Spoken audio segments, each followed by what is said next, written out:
Not NASA's job to make sure that I can go to space just because I want to. Right. Nor is it even really NASA's job to make sure that I can go to space because it's a faster way for me to get from San Francisco to London to do my business. Nor is it even NASA's job to make sure that when I was an undergraduate student I could go to space or I could build an experiment to go to space. NASA does all those things, but it does them in these numbers of 1 or 2. If you look at the total number of satellite launches per year, in a really good year it might be 2 or 3 dozen.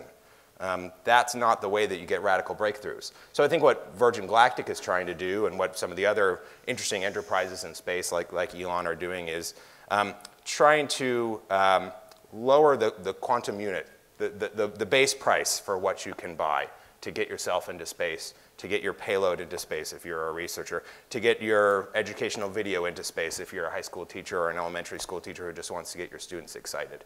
For astrophysics, I would say it's all about building bigger telescopes.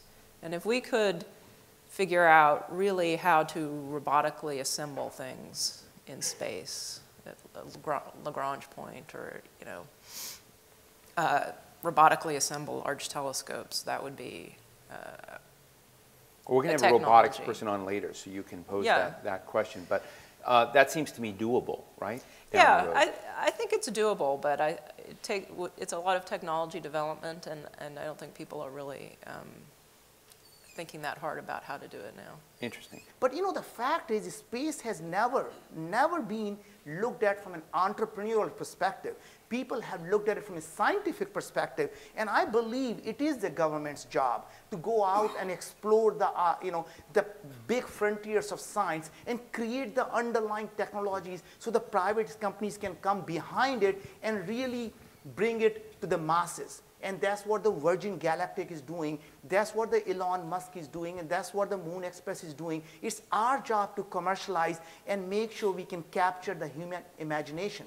Imagine if we can take your child who is born the first day, his or her footprint, and put them on the moon. So when the settlers come in, your baby's footprint will always be there for billions of years to come. Imagine if you could do that for $50.